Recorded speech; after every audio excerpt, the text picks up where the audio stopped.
So you're a coffee drinker, obviously. I am. How are you feeling about the Dunkin' Donuts I of love New it. England? This is my go-to. Dunkin' Donuts got me through college, so it's Okay. good to be reunited. That's true. It's not your first go around up in these parts. And coffee black.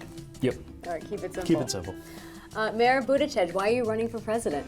Well, I'm running because I'm worried that our country is running out of time. And it's not just about defeating the current president for me. That's vitally important. But I'm thinking about what happens next. What happens the day that the sun comes up and we're after the Trump presidency? Mm-hmm. I'm not sure we've thought enough about how divided the country is going to be then. And so we not only need strong policies that are going to fix big problems like healthcare, wages, immigration, gun safety, climate change, but also we've got to figure out a way to do it that we can bring more Americans together. We often hear this term unifier in chief when there's some sort of terrible tragedy, but it sounds like you think that needs to be happening on a daily basis if you're elected. That's right. I mean, it's needed during emergencies, but I'd say we're in a slow motion emergency right now. And it doesn't mean that people will agree with you on everything. I'm proposing some pretty strong policies not everybody's going to be on board with. That's okay.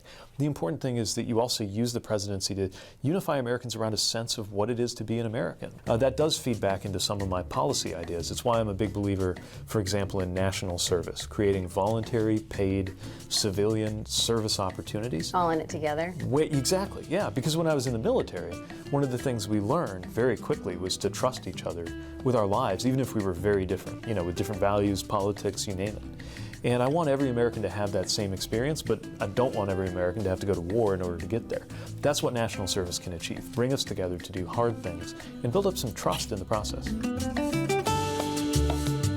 I'm always struck by how this Democratic debate stage, when you're all side by side looks.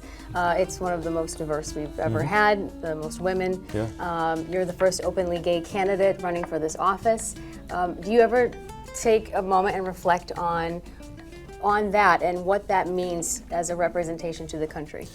The thing that makes me think about it the most is when I encounter somebody who lets me know what it means to them, whether it's a teenager who maybe didn't know if they belonged at their school or even in their family, and being able to see somebody like them running, or somebody my parents' age. Sometimes somebody will come up to me just with tears in their eyes. They can't even speak because they never thought they'd see this day.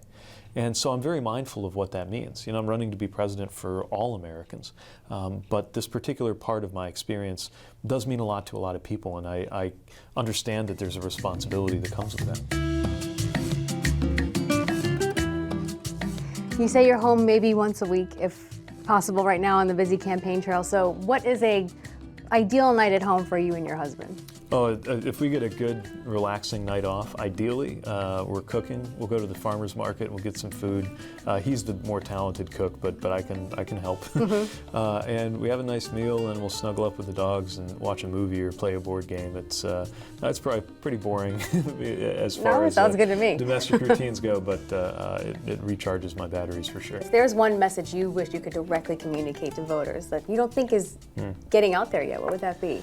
I think an understanding of what makes me tick, that I'm somebody who has sought to serve, serving my community as mayor, serving my country in the military, but always doing it with a view toward bringing people together to get stuff done. Mm-hmm. And I think that's what America needs right now. We need to come together and get things done. Do you like the nice guy label? Do you think it's not strong enough for a Donald Trump opponent? No, I would be. Look, Americans often like the opposite of what we've just had in the presidency, and I'm definitely the opposite in many ways of Donald Trump. Kindness is very important to me. Now, this is also a competition, and so whether it's on the debate stage or in other moments of competition, I'll make sure nobody confuses my kindness for weakness. But I also believe that we can and must conduct this campaign with respect and with regard for everybody, including our competitors. Biggest surprise in this whole journey for you? So many. I mean, some really pleasant surprises in terms of seeing how early state voters in places like New Hampshire really take their responsibilities seriously. I mean, I'm always struck by that. It's like a civic trust that they know they have, because they understand they have so much influence on the process. And so they bear that responsibility and bring it when they come to kick the tires on your policies and look you in the eye and see if you're really all you're cracked up to be.